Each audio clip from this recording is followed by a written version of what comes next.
Yes, we can.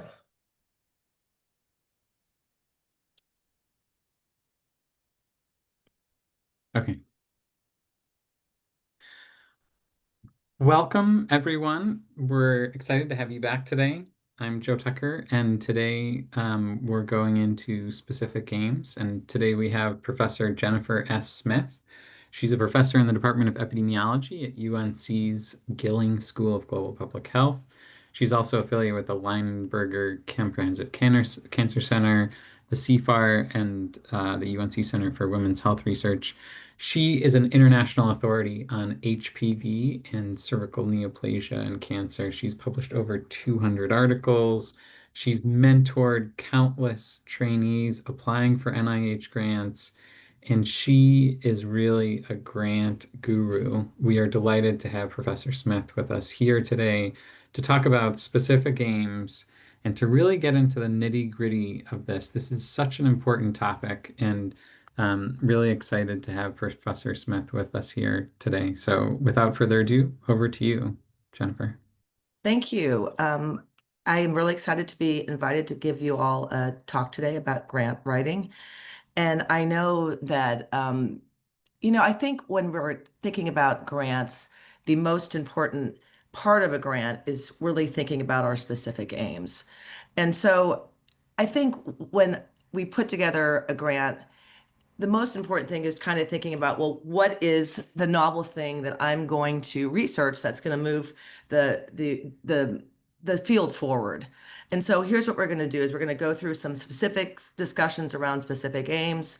I have been allotted a 30-minute period here to talk to you about some reflections on aims, and then we can have it open up in the chat or otherwise, however Yasuf wants to handle this. So I've written several grants, as Joe's mentioned, and I think this is really kind of the meat and potatoes of being a researcher in academic medicine is writing grants and getting them funded. And so I think as I've gone And through, sorry, Jennifer, your slides are on present, they're not on the presenter view. oh, okay, thank you. Sorry. There we go. Yep, perfect, perfect. Okay, great, thank you. So we're just going to jump right in. So let's just talk about terminology. The NIH uses the term specific aims. Other agencies may refer to objectives, research goals, or something similar. Regardless of the terms used, the principles are the same. I will be referring to aims or specific aims. And when I say this, I'm referring to the entire page section of the grant proposal. Just to remind us that when we're writing an NIH grant, and you might use that format for other grant agencies as well, this specific aims page is limited to one page. And I also refer to what we call aim statements. These are the one sentence aim that you write when you're writing your aims page. It's important to write a strong aims page, as I've mentioned. You must be very clear in your research question.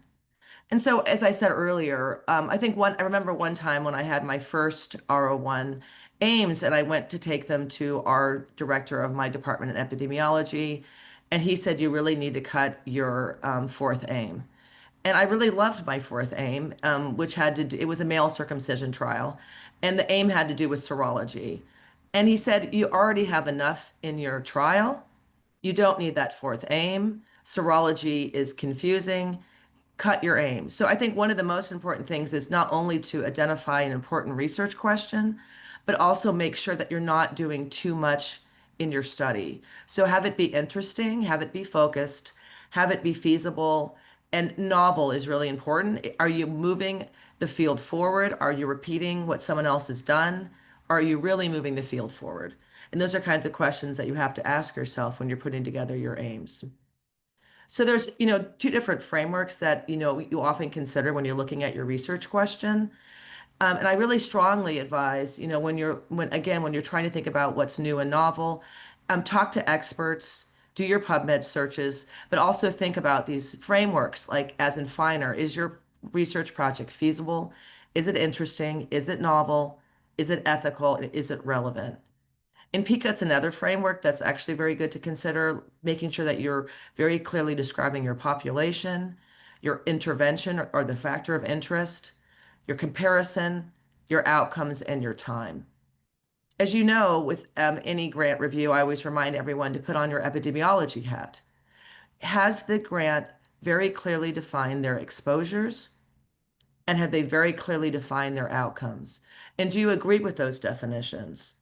Are they asking good questions that are clinically relevant? Are they asking good questions that are public health relevant? Is this research going to make a difference?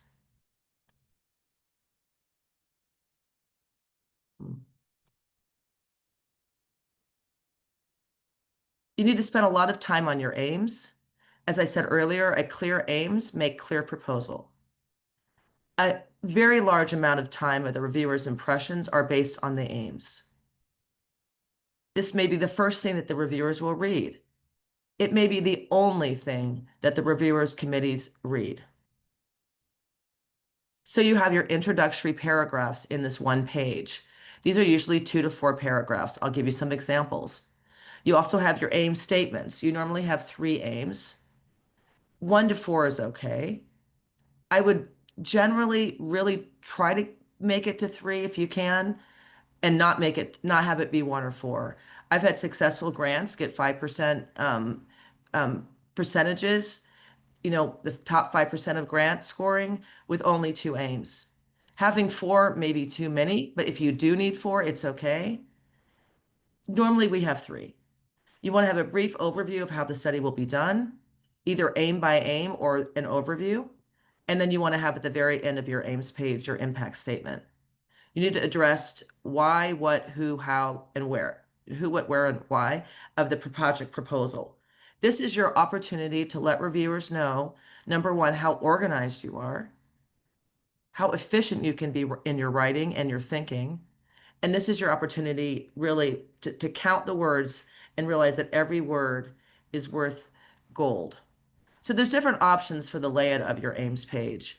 You normally have an introduction, as I said, between 2 and 3 paragraphs. The final introduction paragraph could be your objectives. It also could be your objectives plus your central hypothesis, or you could have general objectives plus a central hypothesis. And you can have an overview of your research activities here, or you can include the activities under each aim. It really depends on your grant. I usually like to have the research activities under each aim, but I can show you 2 examples of 2 grants that I had funded, where one of them I put the aims and hypotheses underneath each aim, along with rationale, and the other one I put the aim and activities and hypotheses. So it really depends on the grant that you're going to be writing. And then you obviously have to have your impact statement. Why is this research going to make a difference? You may want to start writing your aims page like I often do. Just write free-flowing ideas and thoughts. And then you start cutting down and you start eliminating things. And you can use these slides, which I hope will be circulated to you, to kind of make sure that you're really following this almost like a lawyer, that you're making your arguments very much like a lawyer, so that everything is very, very clear, that you define all definitions very clearly. So I talked about how you need to have 1 to 3 paragraphs in the introduction. You introduce the topic, you sell the importance of your area, and you remember that grant proposals are part grantsmanship. You're trying to convince the reader of the importance of your work. You want to simplify language. Try to explain the importance of your study as if you're talking to a family member. Try to use very simple terms. Make sure all terms are well understood. Do not assume that your reviewers are going to understand the research like you do. Make sure that your plan to do is obvious. So the aims introduction is the most important paragraphs of the proposal. You must convince the reviewer of the significance of your project. And if you can, innovation. You must make it clear and obvious what your proposal and project is about. You have very little space. Every word is precious. The first sentence of your aims is the most important in the proposal. It sets the stage for the rest of the document. The next 2 sentences are important sentences as the topic sentences for each paragraph. So you're going to have different paragraphs. That first sentence of each following paragraph is critical to get the wording right.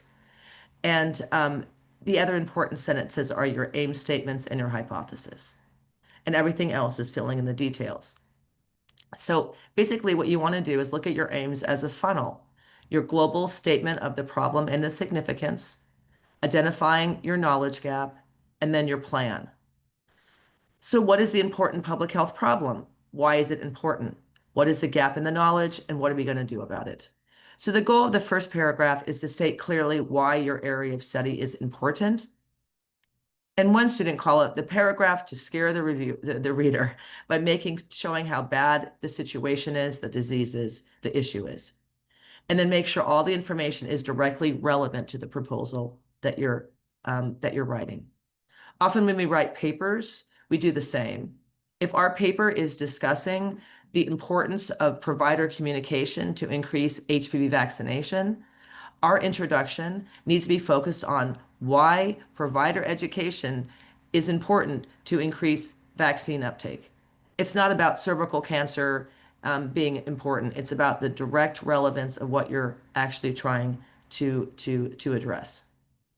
You need to address the specific areas of research more directly, address the knowledge gap explicitly, and may address the intervention in more detail.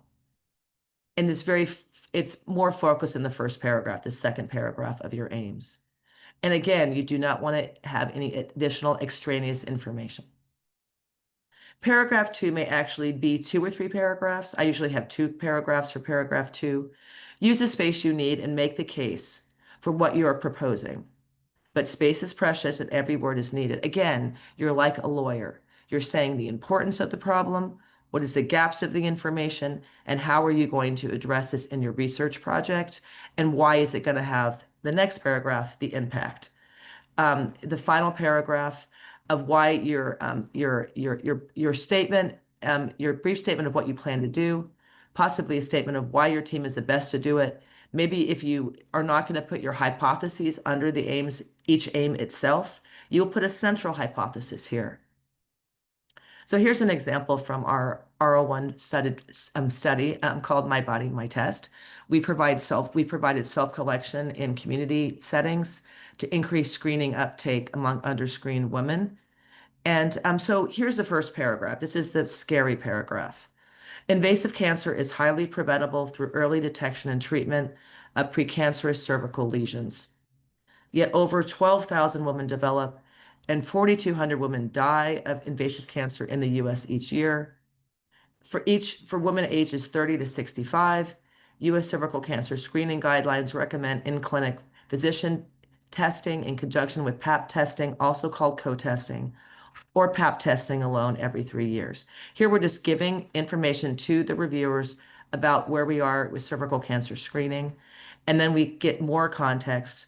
1/5 of the US women self-report not receiving screening at recommended intervals or at all, and then more than half of the incident cases occur in women screening irregularly or not at all, placing this group of women at a notably higher risk of cervical cancer. So we're laying out the importance of the disease.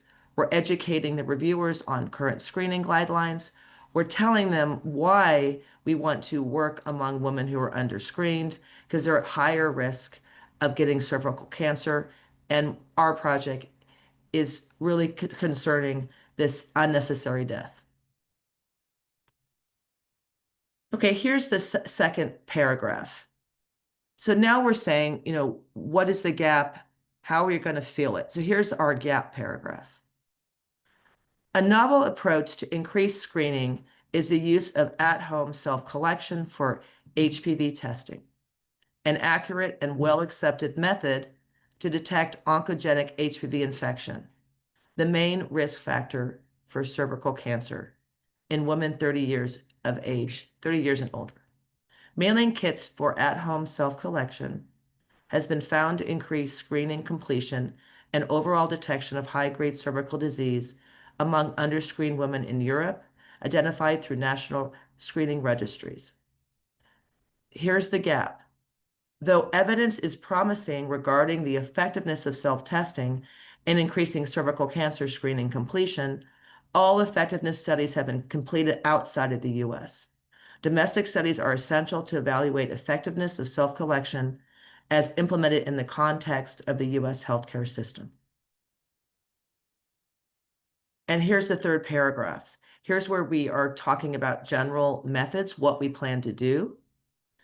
We propose a randomized control trial to evaluate the effectiveness of HPV testing via mailed at-home HPV self-collection to increase women's completion of cervical cancer screening. We will evaluate whether the self-collection intervention provides benefit over enhanced reminders, an evidence-based intervention of contacting women to notify them that they are overdue for screening and provide assistance in scheduling a needed clinic appointment. Participants will be low-income women with frequent or no screening and eligible for free in-clinic cervical cancer screening services in North Carolina. Okay, I said before that every word is really important that you think about, do you need that word? Sometimes, in order to be very clear so that reviewers don't get confused, it may take you more words. So here we're trying to define this self-collection intervention with enhanced reminders. But see, I took so many words to describe enhanced reminders because I want to make it sure it's crystal clear what these are. And that also helps me later when I can refer to enhanced reminders later in the text. I don't have to describe it so clearly. So it'll save space later as well. And then this third paragraph continued, we have our hypothesis, which is that women randomized to receive at-home HPV self-collection kits plus enhanced reminders will have higher cervical cancer screening completion than those receiving enhanced reminders alone. Screening completion will be defined as in-clinic screening or receipt of negative HPV self-collection results. So here's our hypothesis. Youssef, is there any questions thus far that we want to pause? I can't actually see the. Yes, there are a couple of questions, but should we take them all at the end, or do you want to take some now? As you prefer. I think we could take them at the end, yes. Okay, thank you. Yeah. Okay, so specific aims, the paper test. After reading the introduction paragraphs, a reviewer should be able to state what what the aim statements are going to be, at least relatively closely without looking at the actual aim statement. If you've covered the aim statement with a piece of paper, the reviewer should be able to guess the aims. You want the reviewer to be able to anticipate what you're planning to do, no surprises. Again, you're like a lawyer, you're presenting your arguments very clearly, and everything is as if it's expected. It's very linear. When you write the brief aim statement's objectives, be clear, concise, and complete. It's easy to feel like your aims are clear when they're not. It's easy to feel like they're specific when they're not. Use active verbs to describe what you're going to do. We're going to compare, measure, describe, adapt, evaluate. If an aim is exploratory, it's okay to be clear about that, to explore. Often our third aims are ones that are more exploratory, or they're perhaps cost aims. And so even like we put usually our most powerful aim up front, then we have a strong second aim, and often the third aim can be more exploratory. That's not completely a rule, but it's often what I follow. If an aim is explore, it's okay to say explore. Specifically, aims that are too dependent can be a problem. You don't want the success, if one of the aims fails, and you cannot proceed with the next aim, the aims are too dependent. In other words, you should be able to do aim 3 even if aim 2 is unsuccessful. Again, less is more. Please don't try to do too much in your project. Make sure that all aims are 100% necessary. The scope of the project, as reflected in the aim statement, must match the funding available and the type of the grant mechanism. A trial development award, such as the R34, must focus on development of an intervention and will usually conclude with a pilot study. A large award must involve a trial or an observational study of substantial size. A career development award, a K43, must involve appropriate training and related activities. The aims will focus only on the research. It's helpful to describe briefly how you will accomplish each aim. And this is, again, a stylistic thing. These are what I call activities. I usually include them with each of my aim, but they could also be part of the last paragraph of your introduction or after the aim statements. You want to describe your study design and your intervention and your outcome. Again, clear definitions of your exposure and your outcomes. So here's some examples from our My Body, My Test study again. Aim 1. Determine whether at-home HPV self-collection increases the completion of cervical cancer screening among underscreened women receiving enhanced reminders. Hypothesis. Women who receive at-home self-collection kits and enhanced reminders will be more likely to complete cervical cancer screening than women who receive enhanced reminders alone. These are the activities that I've mentioned. We will recruit 870 underscreened low-income women aged 30 to 64. B, randomize participants to receive either mailed kits for at-home HPV self-collection with enhanced reminders, intervention arm, or enhanced reminders alone, control arm. C, compare cervical cancer screening completion between the intervention and control arms. So you can't imagine how much time it takes to come up with a few words on a page. And that is the challenge of writing the aims. They should be crystal clear. You want to include your hypothesis and exactly what you're going to do. Ideally, you will have another researcher who can take your aims page and replicate your study. Aim 2, examine possible mechanisms explaining the intervention's effect or lack of an effect. It's important, again, as I mentioned, here I'm not saying examine the potential mechanisms explaining the intervention's positive effect. I'm not assuming that the intervention is going to work. And therefore, my aim 2 is not dependent upon aim 1 being successful. So the hypothesis here is women receiving positive HPV self-collection results will be more likely to complete in-clinic screening than those in the control arm or women who do not return an HPV self-collection kit. We will compare in-clinic screening completion of women who receive positive HPV self-collection results to completion among women in the control arm and women who do not return a self-collection kit.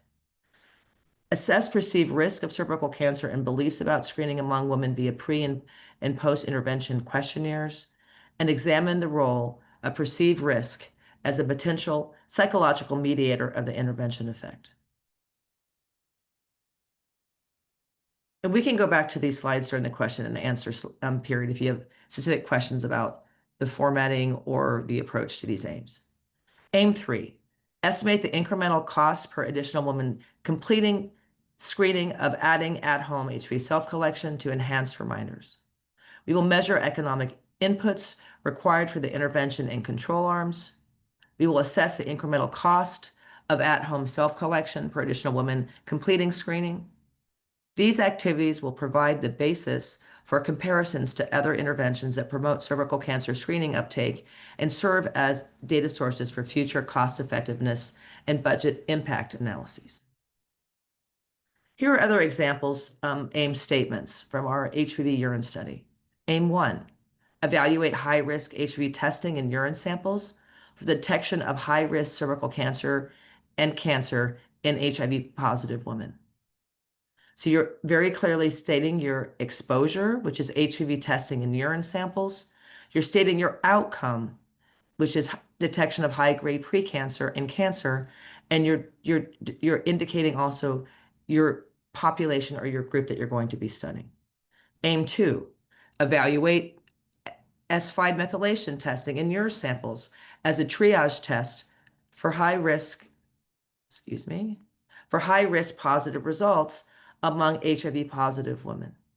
Again, you're telling the reviewer clearly what your exposure is and what your outcome is and the group of interest. So the hypothesis-driven work will be viewed as stronger. Hypothesis can be either specific to each aim or more global and clearly stated in the introduction paragraphs. It's typically in the third paragraph if you're going to use a central hypothesis, or last paragraph before the aims. It covers the goal of the study. In other words, the guiding hypothesis will be addressed by completing all of the aims of the study. So here's an example of a central hypothesis. And again, I'm using this trial, so it makes it clearer for you all. We hypothesize that women randomized to receive at-home HPV self-collection plus enhanced reminders will have a higher cervical cancer screening completion than those receiving enhanced reminders alone. Again, this is what we hypothesize as a central hypothesis. You can also give them after each aim. That will set off on a new line with the hypothesis. It suggests no more than 2 hypotheses for each aim. I usually only have 1. If you cannot specify a hypothesis for each aim, it's often better to have a central hypothesis. Aim by aim hypothesis should be directly testable with your analytic methods. So here's an example from the male circumcision study. Our aim was to characterize the natural history of penile HPV infections in uncircumcised men, aged 18 to 24 years in Kisumu. And so here we're saying HPV prevalence will be 40 to 60% in uncircumcised men. The annual incidence will be 8 to 16% in uncircumcised men. The annual rate of persistence will be 40 to 60% in uncircumcised men. This is very, very technical. It's very clear. You know that you can test these hypotheses very clearly in the data analysis section. And I just wanted to show you that in this first grant that we got funded, my first R01 at 5% as well, I put, rather than putting the activities, I put the activities up, higher up in the second, I think the third paragraph. Here I put the rationale, why we, and this is another way you can actually put your aims together, is by having rationale statements for each aim. You can have it in the aims page, or you can also have it in the grant that you have a clear rationale of why you're doing that specific aim. Again, here is the male circumcision study as an example, aim 2. Assess the effectiveness of male circumcision in reducing HPV incidence among men aged 18 to 24 in Kisumu, Kenya. Circumcised men will have a 50% lower incidence of HPV infection than uncircumcised men. And our rationale is that limited cross-sectional observation data suggests that male circumcision may reduce the acquisition of penile HPV infection in men. However, no results. Results in these studies may be due to residual confounding. Again, the gap, no definitive randomized control data are yet available. Conducting an RCT of male circumcision poses enormous logistical, ethical, and study design issues.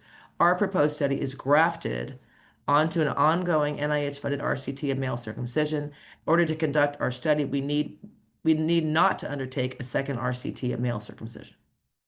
So the wording is, we're just basically saying, fund us because we're piggybacking onto this large study. We do not need to do a second large trial to answer this important question. I mentioned this earlier. At the end of your aims page, consider adding a paragraph that addresses the overall impact of your work. What will be gained by funding this proposal? Be specific and don't overpromise. And overpromising is overpromising on impact. It's also overpromising on what you can do. As an assistant professor, I was always trying to do too much with too little money. Be aware that when you are putting together your grant application, let's say you're putting together an R01 and your cap per year is $500,000 in direct cost. Expect that you're going to get roughly a 20% cut on top of that if you get your R01. So you're not going to be funded at $500,000. Most likely you're going to be funded at 20% less than that. So just make sure that you're not overpromising too much work for a given budget. Here's our impact statement. Mailing kits for at-home self-collection may increase cervical cancer screening among high-risk women, producing large public health impact. If at-home self-collection increases cervical cancer screening among underscreened women, it has the potential to increase early detection and treatment of high-grade precancerous lesions among high-risk women and subsequently reduce rates of invasive cervical cancer nationwide. When complete, the aim should answer, why is this topic important? How will your research advance knowledge about this topic? What gap will be filled? What are you going to do? Where will you do it, and how will you do it? The single most important part of any grant, even when the grant mechanism uses a different name, such as objectives, is that the space is limited. So your aims page, every word must be chosen carefully. Every word must do its job. Tell the story. Be a lawyer. Why is your work important? Give enough information about what you will do to allow the reviewer to judge the feasibility and potential value of the proposed research. Thank you. I want to thank Bill Miller, who let me borrow these slides, which I've updated, and thank everyone for attending today and looking forward to your questions. Fantastic. Thanks so much, Jennifer. That was really wonderful. I have been writing some questions or some answers to questions into the chat box, but if you click on the Q&A button at the bottom, you can go in and answer some of the questions as well. Lots of good questions that I think would be worth going over. Good morning, Louise. Good morning, Bazi. Hello, bonjour, Jacques. I'm seeing Bhutan. What aims should be priorities? So I think that I think that you want your aims to be complementary, but I think you need to, first of all, step back and ask yourself the larger question in the area of research that you want to be addressing, what are the unknown answers of how to move the field forward? Then you look at these different types of questions and you come up with one of them. And then you go down deep with that one question. So, for example, when I'm putting together our outreach projects, I often have a question, like my question in the self-collection study was, if we mail kits to women's homes, and we also provide our intervention arm with helping getting scheduling assistance, is that going to increase screening uptake more than scheduling assistance alone or enhanced reminders alone? That's my question. So then I think about my aims. Okay, well, aim one is my epi aim. I'm having a trial. I'm going to do a trial to answer my question. And aim two in my grant was more of a behavioral aim, explaining why the intervention worked or didn't work. And my last aim was a cost aim. But you can do many different ways of putting together your aims. And I think it's just trying to really think about, with a given question, focus on your question and then focus on what are the different components of that question that might be interesting to ask. And sometimes you may debate. For example, I have a lot of debates in our current studies. Shall my second aim be behavioral? Shall my second aim be more implementation science? Shall my second aim be evaluation?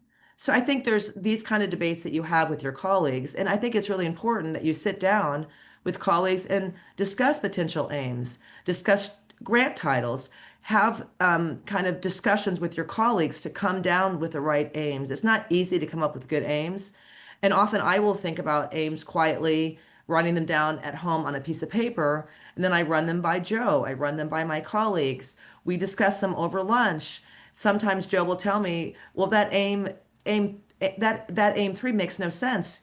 Get rid of that aim. Here's my suggestion. So it's iterative, if that makes sense. I'm not sure if that's helpful.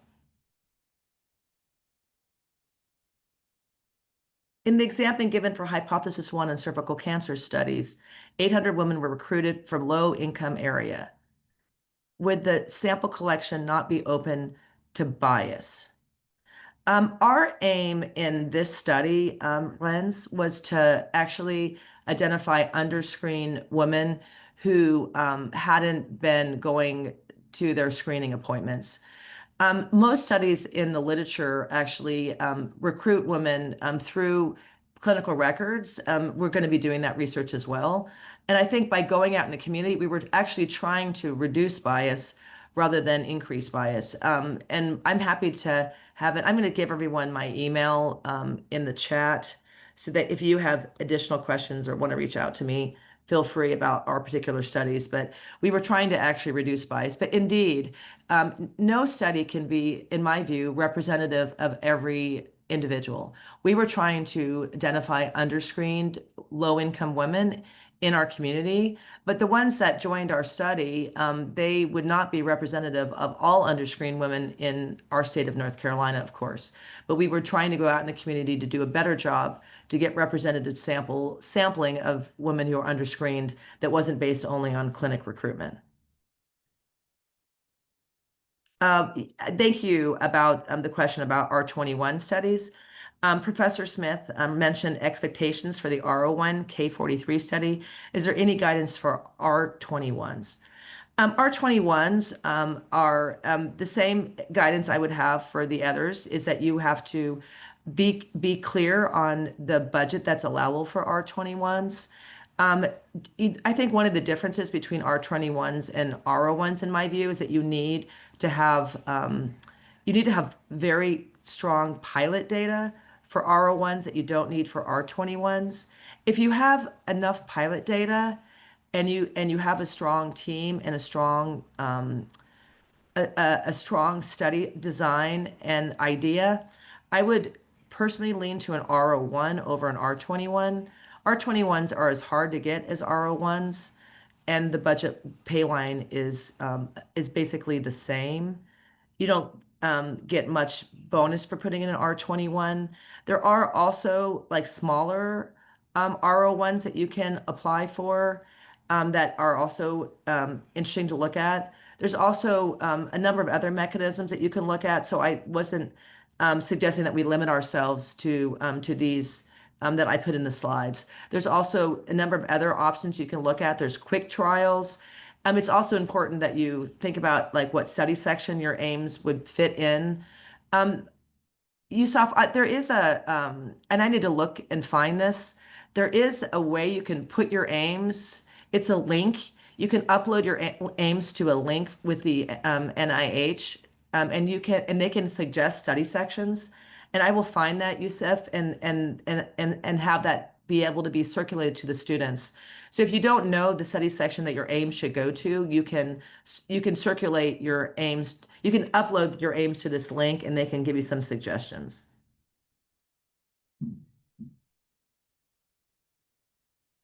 Good day. Can you explain a little on the conceptual framework that is acceptable on the world stage? I'm not quite clear about the question, but I'm going to go ahead and try anyway. Thank you for the question. I think, the use of conceptual frameworks is very important for some study sections and less important for others. We always use conceptual frameworks when we're doing implementation science research, implementation science, and when we're also doing behavioral aims. So I think it's really important that you understand different options of conceptual frameworks and understand the one that's the best for your particular work. We often use ReAIM, we use Proctor, and I'm sure you'll have another session that specifically talks about conceptual frameworks for implementation science, but there are articles that you can read. Again, I think putting together teams that are going to be able to address your aims is critical. It's critical if I'm doing, if my R01 has aim 1, which is the epidemiological aim, and aim 2 is a behavioral aim, and aim 3 is a cost aim. I need to make sure that my team has an individual on it who has a cost biosketch, who is a cart-carrying cost expert. For my behavioral aim, I need to make sure that I have an individual on my grant who ideally is a co-investigator. You can have consultants, but you really should have co-investigators who are making sure that each aim is going to be led and it's going to have an expert on it. Okay, I'm going to jump back up and see if I can find other questions. Thank you for joining. One question was about, is there a maximum or a minimum number of aims? That comes up a lot. Like Yes, in my 4 slides. aims okay? Or Yeah, I know you said 2 aims is you've had things funded, but I get this a lot. Like, what about my 4? I love my 4th aim. Yeah, well, again, I will circulate these slides. In the slide presentation, I had said that you can have between 1 and 4 aims. I normally I aim for 3 aims. When I put in my male circumcision, after having the discussion with my director, I cut aim 3. So my male circumcision trial went in with 2 aims and it got a 5%. I don't think you need to load yourself up with a bunch of aims. I would recommend against 4. If you need to have 4, I think it's okay. I also recommend against 1, but if you only have 1, then that's also okay. Again, I think ideally it's like the Trinity. It's also like anything when you're giving any talks. You really can only have a maximum of 3 main points in the first paragraph of your paper summary. People can't take in more than often 3 things. Sorry to say. That's what Mike Cohen always used to say. What are your 3 top points? You can only have 3. And I agree with him. I They're really, totally agree too. yeah, Yeah. yeah, You can have they're as many really as you only, want as long as yeah, it's 3. yeah, yeah. I mean, and if you only can have 1, try to come up with 2. The second can be exploratory. If you have 4, try to cut it down to 3. If you really need to have 4, you're taking a risk. The other thing I will say is that I was very interested. I showed you the aim for the urine study. So I had a trial that I wanted to do, and I think I got like a 16%. I didn't get funded, but it was a trial that was looking at typing. And then I also wanted to look at urine too. So I said, okay, well, urine's going to be my third aim. And one of my colleagues stated that you really should just have it be your aim should be about your trial, nothing more. But no, aim 3 was I wanted to do it. It's exploratory and really it was too much. And so we didn't get it funded. I took aim 3 and got that funded in a separate U54 mechanism. I think we got like a 10%, you know. So again, don't try to load too much in your aims. Make sure your every aim is needed and are they all related? And if you're going to just throw in something that's interesting to you as aim 3 that doesn't relate to the other trial aims, probably not a good idea. Okay, my question regarding aims or clarity is that can we say it is like a research question, aims, and how we intend to implement hypothesis? No, sorry. So when you're, no, hypotheses are what you think are going to happen with each aim. I'm going to go back to my slides. Can you see my slides? No, I have to share them again. I'm going to share my slides again just to be very clear on what I was trying to say. Okay, so let me go back. So here's the hypothesis.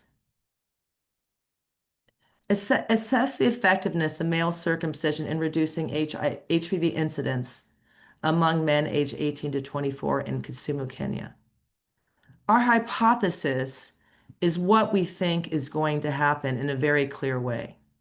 We think that circumcised men will have a 50% lower incidence of HPV infection than uncircumcised men. That is not what we plan to do. Okay, I'm going to go back to the other aims that I showed you. Here's our hypothesis. Women who receive self-collection kits will be more likely to complete screening. Our activities are here, what we're going to do. We will do this, this, and this. This is what we think is going to happen as a hypothesis. This is what we are going to do. Hope that helps.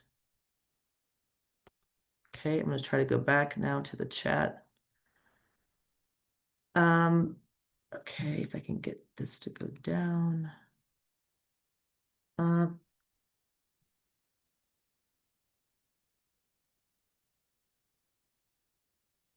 Okay, I would like to know more about the impact statement structure. What should what should we answer and where in the page should be located ideally? Okay, so your impact statement is at the bottom of the page. And your impact statement should be at the bottom of your aims page. I'm trying to actually open now if I can. one of these protocols that I had. It should be at the bottom of the Ames page. I'm going to share my screen again. If I can figure out how to get out of the Q&A section. I'm going to share my screen. Thank you for your patience.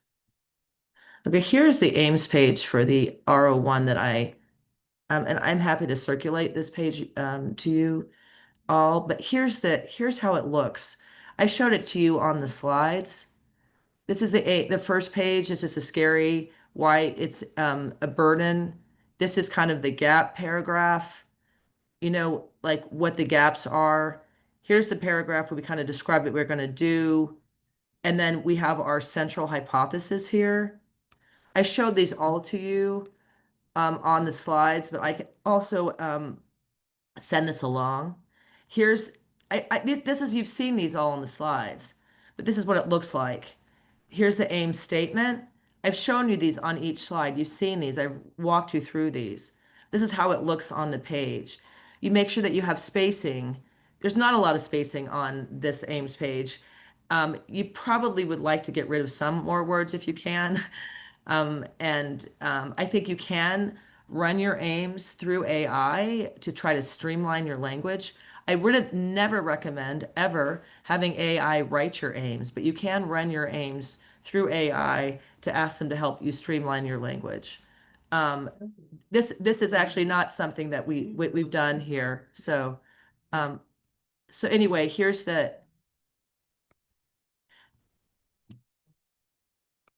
Okay, one second. Okay, so aim 2, examine possible mechanisms for explaining. Eagle? Okay, sorry. Explain possible mechanisms explaining the intervention's effect or lack thereof.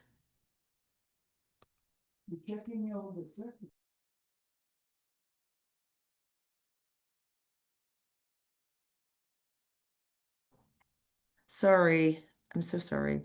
Can you guys see my screen still? Yeah, we can see it. And Jennifer, Yeah, if you okay. need to go, I Okay. can also do some Q&A, so don't worry. Okay, yes, perfect. Don't worry, don't worry. Okay, so explain the possible mechanisms, explain the intervention effect. And then here is the last aim, examine the incremental cost per woman screened. And here is the impact statement at the end, if you can see this. So here's the impact statement.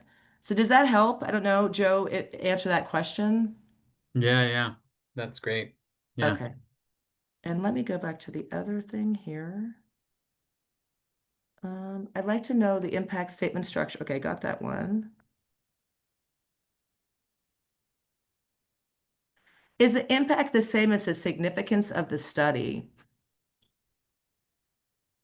No, the impact is not the same as the significance. The significance is the burden of the problem and whether your study, it's related. But it's not exactly the same. It's related. And maybe Joe, you want to join in on this too, but it's related, but not exactly the same. The impact is like, how is your study going to make a difference? Yeah, it's related. But I think significance in your certificate section, you need to really explain, that's a whole section of your grant, like the importance of the topic and how you're going to address it. But indeed, the impact statement is related to significance. I don't know if Joe, you want to add to that. Yeah, no, I agree. It's like on your Ames page, maybe you'll have like 2 sentences that's sort of like the most important like part of the significance. But it's not like, I mean, there's a separate significance section within the approach part of an NIH grant. So yeah. So Amanda, I was instructed to use an approach statement rather than a rationale statement for each aim in my K99. What is there a best way for this type of funding? I usually use, I think you mean by approach an activity statement, I think. I currently use the, what I did with my R01, the activities, we are going to do this, this, and this. And then I put rationale under the aims in the main part of the text. Again, there's no exact best way of doing any of this, to be honest. I was trying to use an approach statement. Okay, got that one.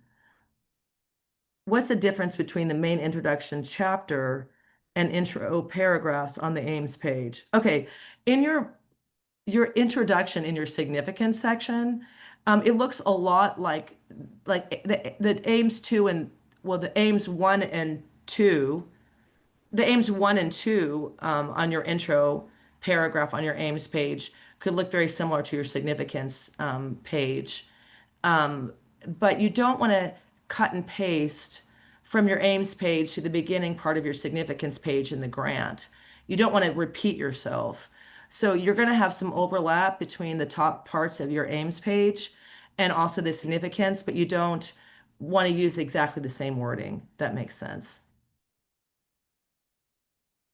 Yes, the presentation material will be sent around.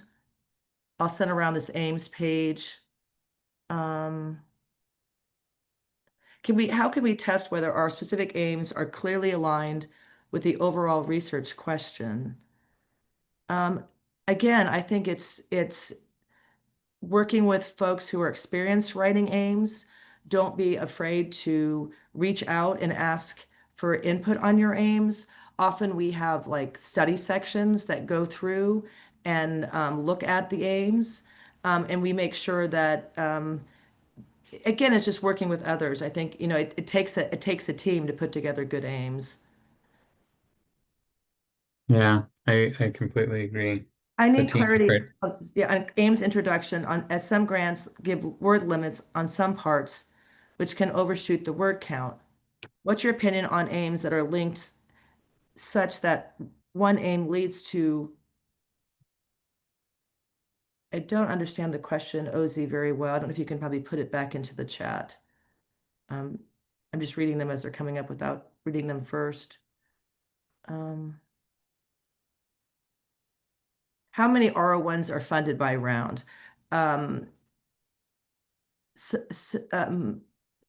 It really depends on the current pay lines that are in a given institution. Currently, we are down to, I think, a 4% pay line at the NIH, and we hope it'll go back up to the normal 10% pay line. Again, that means that only the top 10 out of 100 grants, the top 10% of the grants are funded. Which NIH grant types are for middle and income countries, especially Africa? There are certain calls that come out, and maybe we can look up some of those opportunities and send those around to you all.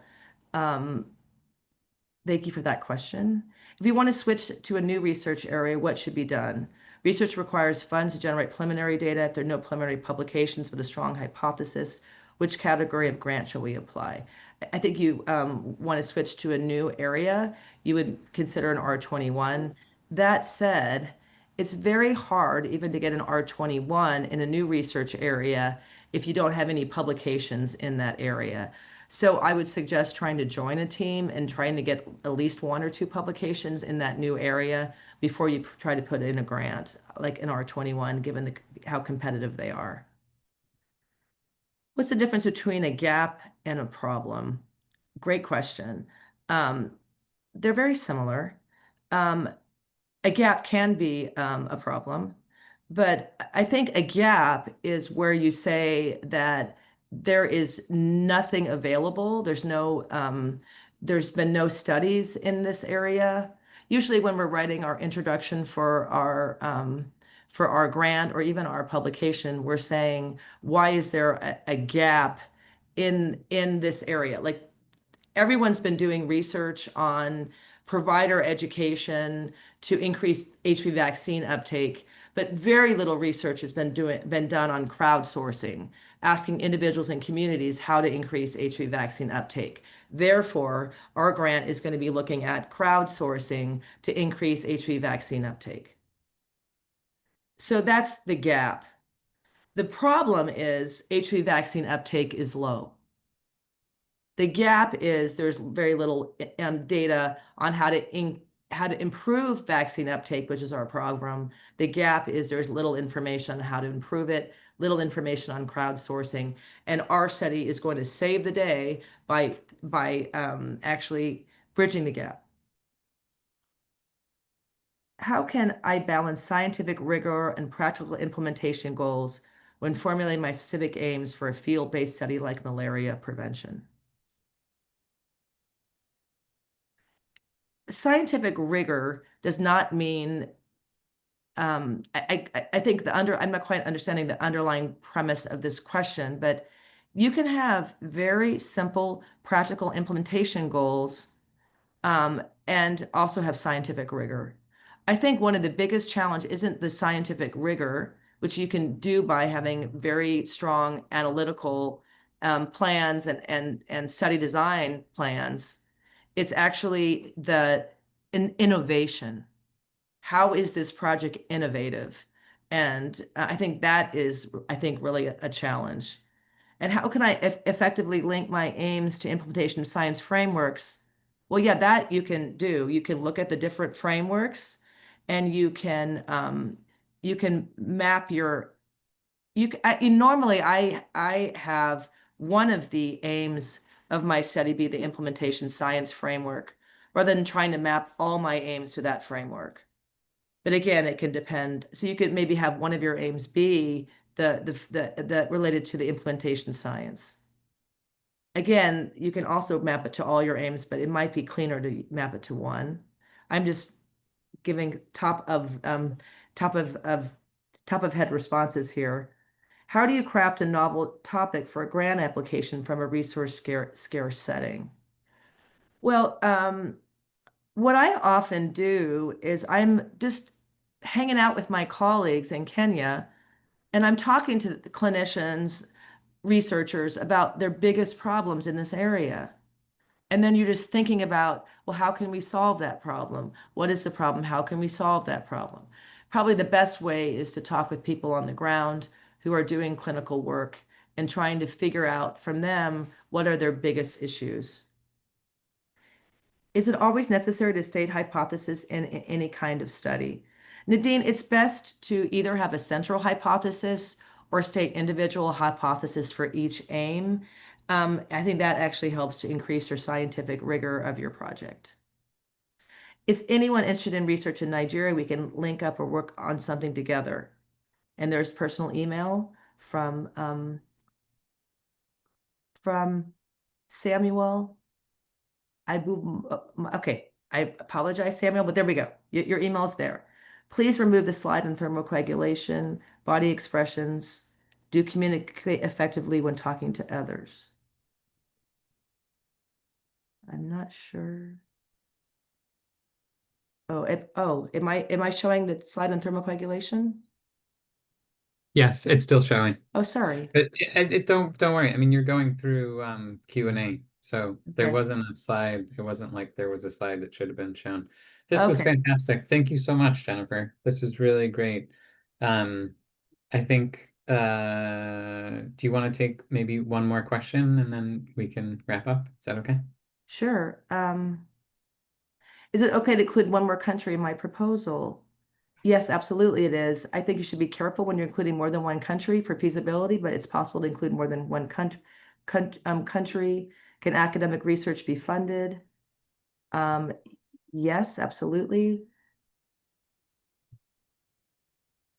The structure of the grant application format.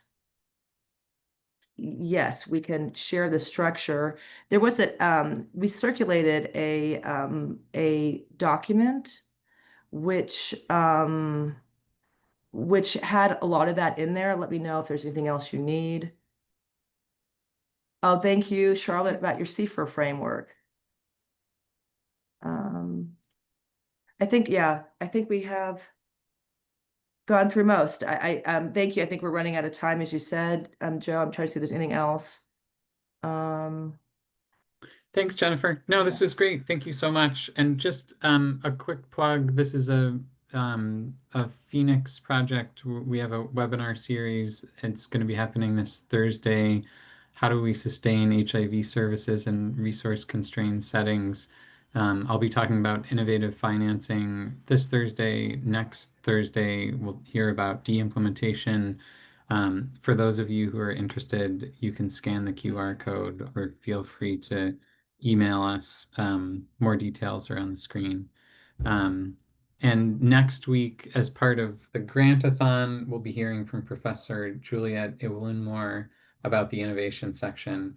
It's always an exciting and engaging talk, and Yeah. Thanks again, Jennifer. Appreciate it. Absolutely. If anyone wants to stay on to ask other, I feel like I haven't answered everyone's question. I'm happy to stay for a few more minutes off recording. Yeah. Okay. Wonderful. Thanks. Hi, Joe. I would need to end the meeting to start the small group one. I can't run both Oh, okay. Oh, Okay. okay. Okay. No, Yeah. thank So you. sorry, Okay. we've got Thanks a to lot. get going. Okay. Thanks. Thank you. Bye-bye. Thanks, everyone. Bye.